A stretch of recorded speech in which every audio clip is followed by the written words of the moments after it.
సమాజంలో ఏ తప్పు జరిగినా అందరూ వేళ్ళన్నీ సినిమా ఇండస్ట్రీ వైపు వస్తున్నాయి. ఆడపిల్లల రేపులు జరిగినా, లేదంటే తాగి పిల్లలు మాబు దాడులు చేసుకున్న ఒకడికొకడు ఒక సమూహాలు కలిసి, ఆ సందర్భంలో మాట్లాడాలా లేదా? విత్ గుడ్ ఇంటెన్షన్ నేను మాట్లాడినా, నేను వాడిన పదాలు అన్పార్లమెంటరీ. ఆ 2 పదాలు. ఇంతకు మించి నేను ఏ తప్పు చేయలేదు. చేస్తే క్షమాపణ చెప్పడానికి వెనకాడను. నేను ఎదురుదాడికి కూడా వెళ్ళే మనిషిని కాదు. నా కోసం నా ఇంటెన్షన్ అర్థం చేసుకున్న వాళ్ళందరికీ కూడా థ్యాంక్ యూ సో మచ్. ముఖ్యంగా అనసూయ గారు నా ఇన్సెక్యూరిటీ గురించి మాట్లాడారు. అవునమ్మా, మా హీరోయిన్ని అలా వెళ్ళినప్పుడు, దాడులు చేసినప్పుడు భయం ఉంటుందని, వాళ్ళు బాధపడతారని, ఒకవేళ జరగరాంది ఏమైనా జరిగితే ఆత్మహత్యలు చేసుకుంటారని నాకు ఇన్సెక్యూరిటీ ఉందమ్మా. ఇంకోటి, నా మీద మీరు జాలి చూపించారు, ఐ పిటీ హిమ్ అని. చాలా థ్యాంక్స్ అమ్మా. మీకు ఇచ్చిన విశాల హృదయానికి భగవంతుడికి థ్యాంక్స్ చెప్తూ, అదే భగవంతుడిని కోరుకుంటున్నాను. మీకు తొందరలోనే మీ రుణాన్ని తీర్చుకునే అవకాశం భగవంతుడు నాకు కల్పించాలని కోరుకుంటున్నామ్మా. అమ్మా, అంటే ఎవరన్నా ఆవిడ్ని ఎక్కడన్నా ఇబ్బంది పెడితే ఇది తప్పురా అని ఖండించడానికి నేను కూడా వెళ్ళాలి అని. అంతేనమ్మా. ఇంత తప్ప నాకు ఎటువంటి బ్యాడ్ ఇంటెన్షన్స్ లేవండి. మీరెవరన్నా అడిగిన క్వశ్చన్స్లో మీరు పదాలు వాడిని తప్పు కదా అంటే దానికి ఆల్రెడీ క్షమాపణ చెప్పాను. ఇంకా వేరే ఏమన్నా ఉంటే అడగండి. శివాజీ గారు, ఆ రోజు మాట్లాడినా ఈరోజు మాట్లాడినా హీరోయిన్స్ గురించి మాట్లాడాను అన్నారు. హీరోయిన్స్ ఎక్కడైనా రెస్పాండ్ అయ్యారా? మీతో ఎవరన్నా మాట్లాడారా? ఇండస్ట్రీ నుంచి సుప్రియ గారు తప్ప మిగతా వాళ్ళు ఎవరన్నా మాట్లాడారా మీతో ఇప్పటి వరకు? ఎవరు మాట్లాడలేదండి. విష్ణుబాబు మాట్లాడాడు నాతోటి. ఏమన్నాడంటే, డలింగ్ అని అంటే, సారీ బాబు, నా నుంచి 2 బ్యాడ్. ఇదే ఫస్ట్ కాల్ రాగానే ఇట్లా పదాలు వాడాను. లిటరల్గా నాకు అపాలజీస్ చెప్పాలనుంది అన్న. సూపర్, ఇంకేంటి, ఒక మెయిల్ పంపించేసేయండి, వాళ్ళు ఆల్రెడీ పెట్టినట్టున్నారు. పంపించేశాను. ఆ తర్వాత చాలామంది హీరోలు ఫోన్ చేశారు, చాలామంది ఆర్టిస్టులు ఫోన్ చేశారు, చాలామంది ఎమ్మెల్యేలు ఫోన్ చేశారు.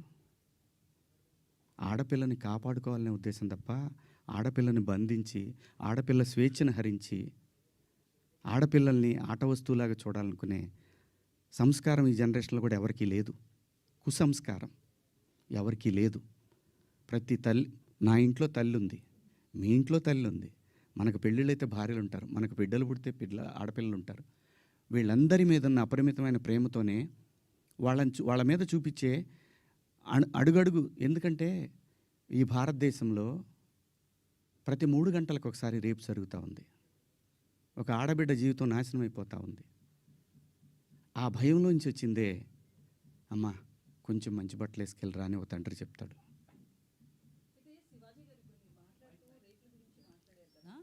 సో ఆ చిన్న చిన్న పిల్లలు కావచ్చు, నెలలు సంవత్సరాలు పిల్లలు కావచ్చు, వాళ్ళ దగ్గర ఎట్లాంటి ఎక్స్పోజింగ్ ఉండదు. పెద్దవాళ్ళు చీరలు కట్టుకున్న వాళ్ళు కావచ్చు, డ్రెస్సెస్ వేసుకున్న వాళ్ళు కావచ్చు, చుడీదార్స్, డ్రెస్తో సంబంధం లేకుండా రేప్స్ అనేవి జరుగుతున్నాయి కదా. ఓన్లీ డ్రెస్సే అని ఎలా చెప్తాం మనం? నేను జాగ్రత్త తీసుకుంటున్నా అమ్మా, డ్రెస్ గురించి చెప్పట్లేదమ్మా. జాగ్రత్త తీసుకుందాము, మనం కొంచెం జాగ్రత్తగా ఉంటే పోద్ది కదా. ఈ వితండవాదం చేసుకునే కన్నా కొంచెం జాగ్రత్త పడదాము. రేపు పొద్దున ఒక ఆడపిల్లకి, ఆ అమ్మాయి తప్పు లేకపోయినా ఇష్టం వచ్చినట్టు, ఇవాళ ఆడపిల్లలకు పెళ్ళిళ్ళు కావాలంటే ఇన్స్టా ఐడీలు అడుగుతున్నారు, ఫేస్బుక్ ఐడీలు అడుగుతున్నారు. మగాడికి కావాలన్నా అదే ఉంది. అసలు జెండర్ ఆ డిఫరెన్స్ తీసుకొస్తుంది ఎవరమ్మా? ఆడపిల్ల అమ్మ ఆకాశంలో ఉంది, కొంతమంది నీచుల కింద ఎక్కడో ఉన్నారు. వాళ్ళతో ఈక్వల్ అవ్వాలనుకోవటం ఏంటమ్మా? అమ్మ 80 ఏళ్ళు వచ్చినా సరే, అమ్మ ఏదో పని చేసుకుంటా అట్లా షాట్లో బియ్యం పోసుకొని అప్పుడే నేను లోపలికి వచ్చినప్పుడు అమ్మ బయట కొంచెం పక్క పోతే, అమ్మకి 80 ఏళ్ళు, ఆయన అమ్మ అని కప్పుతాడు బిడ్డ. ఈ భూమి మీద ఏ మగాడు కూడా ఆడదాన్ని విలాస వస్తువుగా చూడరమ్మా. ఇంట్లో, సొంత ఇంట్లో. నేను జాగ్రత్త పడమంటున్నానే తప్ప నేను ఎవరిని కించపరచలేదమ్మా. నేను వాడిన పదాలు తప్పు, ఆ 2 పదాలు. నేను ఇచ్చిన స్టేట్మెంట్కి స్టిల్ నేను నిలబడి ఉన్నాను. నేనేమీ వెనక్కిపోను. ఇంతేనమ్మా నేను చెప్పాలనుకున్నది ఇదండి. ఒక్కొక్కళ్ళు ఏదైనా అడిగితే ఒక్కొక్కళ్ళు మాట్లాడు. నాకు నిద్ర లేదు, 36 గంటల నుంచి నేను నిద్రపోలేదు. శివాజీ గారు. అయితే ఆ, సార్ ఒక సుబ్బారావు గారు. క్వశ్చన్. సార్ మీరు వీడియో ఆ రాత్రే చేశానని చెప్తున్నారు కదా సార్. వాళ్ళు మీరు చూపించానమ్మా. అదే సార్ చూపించారు, ప్రూఫ్స్ ఉన్నాయి. నేను ఆ టైంకి లేను. అయితే ఆ రాత్రే మీరు రిగ్రెట్ ఫీల్ అయినప్పుడు ఫ్యామిలీ మెంబర్స్ నుంచి కావచ్చు, వాళ్ళతో మీరు మాట్లాడారు కదా, అంటే ఒక పిఆర్ చెప్తే ఒక ఆర్టిస్ట్ వినడం అనేది ఎంతవరకు కరెక్ట్? రిగ్రెట్ అనేది మీరు ఫీల్ అయ్యారు, ఆ రాత్రికే రిలీజ్ చేస్తుంటే ఇంత డ్యామేజ్ జరగదు కదా. పిఆర్ని అడగడం ఏంటంటే? నేను పిఆర్ని అడగలేదమ్మా. నాకు మీరు ప్రసాద్కి పంపించడం కావచ్చు. ప్రసాద్కి నేను పంపించాను తప్ప అతను వద్దు కావాలి అనలా. నేను పంపించి ప్రసాదు నేను చెప్తానుండు, నేను చెప్పినప్పుడు పంపించేద్దు కానీ అని చెప్పా. నా ఫ్రెండ్స్తో డిస్కస్ చేశా. ఏముంది నువ్వేం మాట్లాడావన్నారు. ఇంకా కాదు నేను 2 తప్పుడు మాటలు మాట్లాడాను. సరే చూద్దాం, పొద్దున్నే ఒకవేళ అయిపోయిందని అనవసరంగా కెలుక్కోవటం ఎందుకు అని అన్నారు. కానీ నాకేంటంటే అది కొడతానే ఉంది. నేను పడుకోలేదు. నేను ఇందులో మా ప్రసాద్ తప్పు ఉందనో ఇంకోళ్ళ తప్పు ఉందనో నో. ఇది ప్యూర్లీ నా వల్లే జరిగినటువంటి ఒక విచారకరమైనటువంటి 2 పదాలు. అయితే బిగ్ బాస్ లో కూడా కొంచెం మీ బిహేవియర్ అట్లనే ఉంది అనేది కూడా అప్పట్లో ఉంది కదా. సో బేసికల్లీ క్లారిటీగా చెప్పండి. అయితే బిగ్ బాస్లో మీరు ఒకసారి మాట్లాడుతూ నాగార్జున గారితో ఆడవాళ్ళ తల కిందేసి తొక్కుదును, అదే నా ఇంట్లో ఆడవాళ్ళు అయితే అని సంథింగ్ కొన్ని మాట్లాడారు అప్పట్లో. బేసికల్లీ మీకు ఒక నెగిటివిటీ బాగా ఉంది అనేది కూడా సోషల్ మీడియాలో వస్తుంది. ఆ విషయంలో కూడా ఒక క్లారిటీ. మొన్న రిలీజ్ అయిన మీ సినిమా కూడా మంగపతి అనే క్యారెక్టర్ విషయంలో కూడా అది బాగా మీకు నచ్చింది. బట్ అది లేడీస్ యాక్సెప్ట్ చేయలేదు ఆ క్యారెక్టర్ని. జెంట్స్ చాలా వరకు మీకు మీ వైపు నిలబడితే లేడీస్ చాలామంది ఆ క్యారెక్టర్ మీద చాలా నెగిటివిటీతో ఉన్నారు. సో ఇదంతా కూడా అతని మనసులోంచి వచ్చింది అనేది కూడా వినిపిస్తుంది. ఈ విషయంలో ఒక క్లారిటీ. 100% ఎప్పుడు కూడా యాక్సెప్టెన్సీ ఉండదమ్మా. ఇక్కడ అభిప్రాయాలు మారుతూ ఉంటాయి. సిచ్యువేషన్ మారినప్పుడు ఆ మనిషిని మంచిగాను చూస్తారు, చెడుగాను చూస్తారు. Coming to Mangapathi, Bigg Boss హౌస్లో నా ప్రవర్తన నేనుగా నేను ఎలా ఉన్నాను అనేది చూసి ఆ క్యారెక్టర్ నేను సెలెక్ట్ చేసుకున్నా. మాటలు కూడా రావట్లేదు, నిద్ర సెలెక్ట్ చేసుకున్నానని చెప్పాడు. ఇంకొకటి, ఆ రోజు కూడా ప్రజలు ఏదైతే స్పందన చూపించారో ఈరోజు కూడా అదే స్పందన చూపించారు. బిగ్ బాస్ హౌస్లో ముఖ్యంగా మా ప్రాంతంలో నాకు సగం వయసు అయిపోయిందమ్మా. 50 క్రాస్ అయ్యా. ఆ టైంలో మాకు ఊళ్ళలో ఎట్టుండేదంటే, ఏందరు మాట్లాడి గొంతు మీద కాలేసి తొక్కుతానా ఇలా మాట్లాడతారు. ఆడపిల్లలు అని కూడా తప్పు చేస్తే ఖచ్చితంగా అంటారమ్మా. అమ్మ నాన్న అంటారు, బాబాయిలు అంటారు, మేనమామలు అంటారు. ఎందుకంటారు అంటే ఆ బిడ్డకి ఎక్కడ ఏం నొప్పి తగులుతుందో అని అంటారు తప్ప ఎవ్వరు ఈ భూమి మీద అక్కడ దాకెందుకమ్మా. మనం డిస్కవరీ ఛానల్ చూస్తే పెంగ్విన్లు తిరుగుతూ ఉంటాయి. 1-2 పెంగ్విన్లు మాత్రం సపరేట్గా ఉంటాయి. రోజు చూపిస్తాడు టైం. ఆ పెంగ్విన్ వచ్చే టైంకి ఇది ఇంకో పెంగ్విన్తో మాట్లాడుతుంటే ఆ డ్రామా చూడాలమ్మా. మనుషులకే కాదు, పొసెసివ్నెస్ జంతువుల్లో అది కూడా ఉంటుందమ్మా. అలాగే మనం ఈ మధ్య ఇన్స్టాలో చూసాం.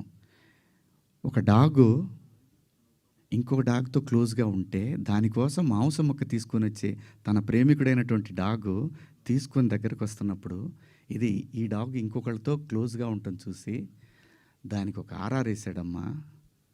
జంతువులు కూడా ఉంటుందమ్మా పొసెసివ్నెస్. స్త్రీ అంటే ప్రకృతి మీద ప్రతి వాళ్ళకి కూడా ఎప్పటి వరకైతే ఈ ప్రకృతి మీద మనిషికి మగాడికి గౌరవం ఉంటుందో అప్పటికి వరకు మాత్రం ఈ ప్రకృతి ఉంటుంది.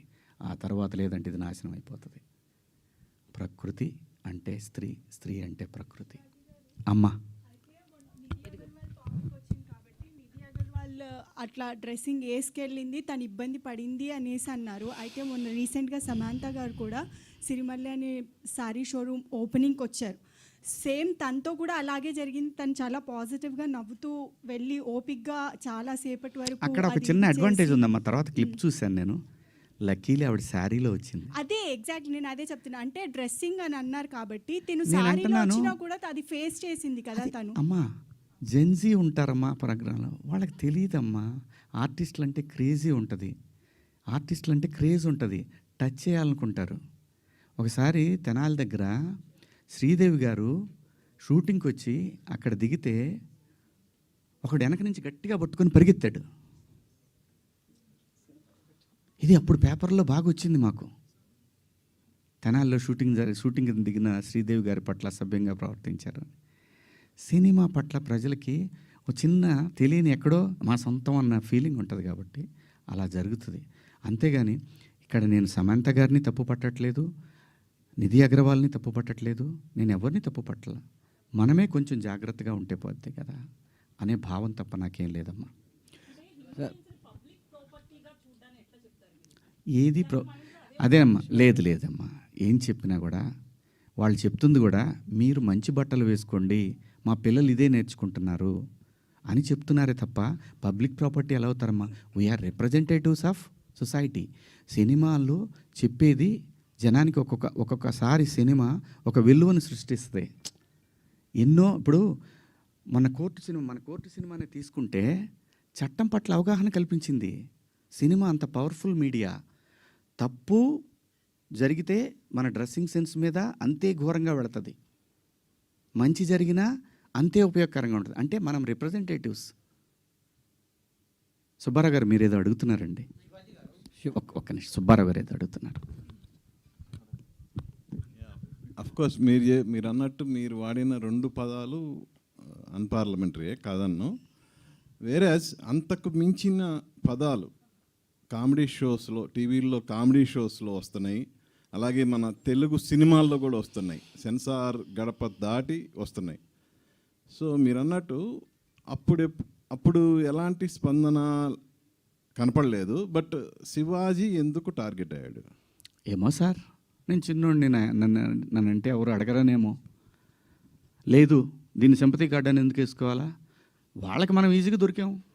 తప్పు జరిగింది కదా, నా వైపు తప్పు జరిగింది కదా, ఫేస్ చేద్దాం. శివాజీ గారు మీరు ఇందాక మాట్లాడుతూ ఒక్క నిమిషం బ్రదర్, శివాజీ గారు ఇందాక మాట్లాడుతూ సో ఒక అమ్మాయి డ్రెస్సింగ్ విధానంలో వాళ్ళు అక్కడ అబ్యూజింగ్గా ప్రవర్తించారు, టచ్ చేయడానికి ట్రై చేస్తున్నారు అన్నారు. అమ్మాయిలు సరిగ్గా డ్రెస్ చేసుకుంటే ఇలాంటి ఇబ్బంది ఉండదని చెప్తున్నారు. వాళ్ళకి సేఫ్గా ఉంటుంది అంటున్నా. ఆ పాప డ్రెస్ కనుక జారిపోయి ఉంటే ఆ వీడియోని మనం ఎవరన్నా అడిగినా తీస్తాం ఆ సైట్లో నుంచి. అది ఒక ఇన్సిడెంట్ కావచ్చు సార్, బయట చాలా జరుగుతుంది. అదే నేను అంటున్నా. కానీ అలా ప్రవర్తించే ఒక ఆర్టిస్ట్ వచ్చినప్పుడు, ఒక స్టార్ హీరోయిన్ వచ్చినప్పుడు ఎవరైనా సెల్ఫీల కోసం ఎగబడతారు, చూస్తారు. మీరు వెళ్ళినా కూడా మీతో సెల్ఫీ దిగడానికి ఇబ్బంది. అమ్మాయిలు కూడా మీ చుట్టూ తిరుగుతారు, మీతో సెల్ఫీ తీసుకోవడానికి. ఒక సినిమా వచ్చినప్పుడు ఆటోమేటిక్గా యాక్టర్ ముందు జరుగుతూ ఉంటుంది. కానీ వాడి ఇంటెన్షన్ ఏంటో తెలియకుండా ఎవరైతే వాడు ఆ అమ్మాయి దగ్గరికి వెళ్ళాడో, హీరోయిన్ దగ్గరికి వెళ్ళి సెల్ఫీ తీసుకుందాం అనుకున్నాడా, లేదంటే అమ్మాయితో షేక్ అండిద్దాం అనుకున్నాడా తెలియదు కదా. సో వాడికి ఏం చెప్తారు మీరు? అమ్మాయిలు డ్రెస్సింగ్స్ ఉండాలి, చాలా బాధ్యతగా ఉండాలి చెప్తారు. వాడి విచక్షణ కూడా ఉండాలి కాబట్టి అలాంటి వాళ్ళకి కూడా చెప్పాలి కదా మీరు. కాదండి, నేను అంటున్నాను, మనం చెప్తే ఎవ్వడు వెండ. వాడు అంటాడు, నాకు అమ్మాయి ఆర్టిస్ట్ అండి, నేను పోయి మాట్లాడకూడదా? ఏమంటే ఫోటోలు ఇరా, అబ్బో అప్పుడే ఇవన్నీ వస్తాయి. మీరు చెప్తే హీరోయిన్లు ఎందుకు వింటారు? హీరోయిన్లు మంచి బట్టలు వేసుకోవాలి, వెళ్ళాలని మీరు చెప్పారు. కాదు, అది కూడా సినిమా చూసి మారతారనే సందేశాలు ఇస్తాం. ఎప్పుడోప్పుడు ఎక్కడో చోట మారింది. గాంధీ గారు వదిలేసి ఉంటే స్వతంత్రం ఇప్పుడు కూడా వచ్చేది కదేమో. తగులుకొని పట్టుకొని లాగి లాగి లాగి నెహ్రూ గారు 9 సంవత్సరాలు జైల్లో ఉన్నాడు. ఏంది, మహిళని గౌరవించకుండా ఈ దేశం ఉండదండి. ఇప్పుడు మహిళని గౌరవించకపోతే ఇందిరాగాంధీ గారు 3 సార్లు ప్రధానమంత్రి అయ్యేవాళ్ళు కాదు. మన దేశమే కాదు, ఈవెన్ ఈ ఏషియన్ కంట్రీస్లో, ఎస్పెషల్లీ సౌత్ ఈస్టర్న్ ఏషియన్ కంట్రీస్లో మహిళకున్న గౌరవం అపారం. మగాడికి తెలుసు తను ఎంత ఇంపార్టెంటో. అసలు ఈ సృష్టి తిరుగుతుందే మహిళ చుట్టూ అండి.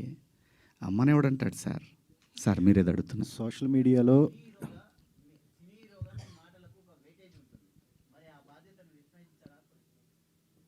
అందుకే కదా సారీ చెప్పాను సార్.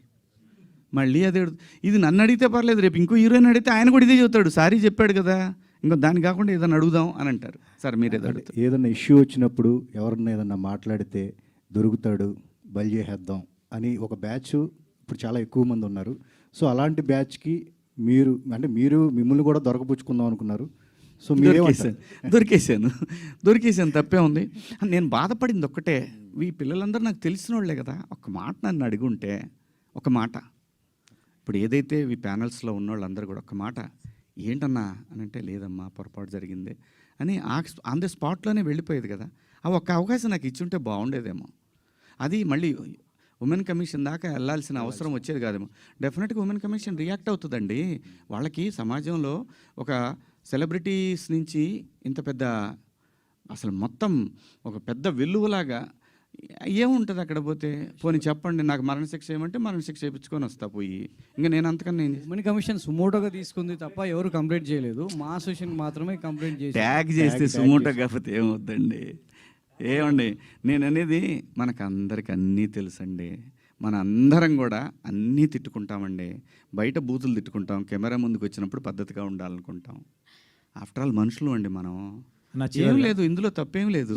శివాజీ గారు కామెంట్లు చూస్తుంటే ఎలాంటి బట్టలు వేసుకున్నా మహిళల పట్ల గౌరవంగా ఉండాలని బాయ్స్కి చెప్పమని చెప్పి మీతో చెప్పమంటున్నారు. ఏమంటారు మీరు దానికి? ఎలాంటి బట్టలు వేసుకున్నా గౌరవంగా ఉండాలి ఆడవాళ్ళతో అంటే చాలామంది నిన్న కామెంట్స్లో కొన్ని పదాలు వాడారమ్మా, నాకు ఆశ్చర్యం వేసింది ఆ పదాలు. ఎప్పుడన్నా సాయి పల్లవిని ఎవరన్నా టచ్ చేశారా? ఎప్పుడన్నా అనుష్కని ఎవరన్నా టచ్ చేశారా? ఎప్పుడన్నా సౌందర్య గారిని ఎవరన్నా టచ్ చేసిన సందర్భాలు విన్నామా? ఇలా చాలామంది లయాని ఎవరన్నా ఆమెను చూడగానే మా ఇంట్లో అమ్మాయి అని అంటారు. ఆవిడ మీరా జాస్మిన్ నిండుగా, మలయాళీస్ అందరు కూడా బయట నిండుగా శారీస్ కట్టుకొని వస్తారు. నేను మిమ్మల్ని అందరూ అమ్మ దండం పెడతా, మీరు ఎట్టొచ్చినా మీ ఇష్టం, నాకు సంబంధం లేదు. అలాగే ఒక నిమిషం లక్ష్మి గారు, ఒక నిమిషం నన్ను మాట్లాడండి. అలాగే భూమిక గారిని ఎన్నోసార్లు వచ్చింది ఆవిడ, ఎవరన్నా టచ్ చేశారు ఆవిడ్ని? నేను అంటున్నాను, ప్రొవోక్ చేయకూడదు.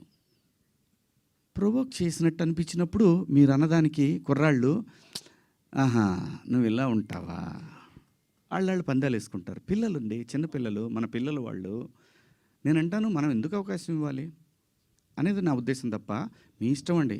మీరు బట్టలు వేసుకున్నా, ఇంకా మంచి బట్టలు వేసుకున్నా, ఆ తర్వాత మీ ఇష్టం, మీ ఫ్యామిలీ, మీరందరూ సమాజానికి అగెన్స్ట్గా వెళ్ళినా ఉన్నా, నేను మాత్రం కోరుకునేది ఒకటి, ఈ జనరేషన్ ఆడపిల్లలకి, అమ్మా నేను ఒకటి చెప్తున్నాను, మిడిల్ క్లాస్ ఎక్కువ ఈ దేశంలో, మరీ ముఖ్యంగా మన తెలుగు పిల్లలు.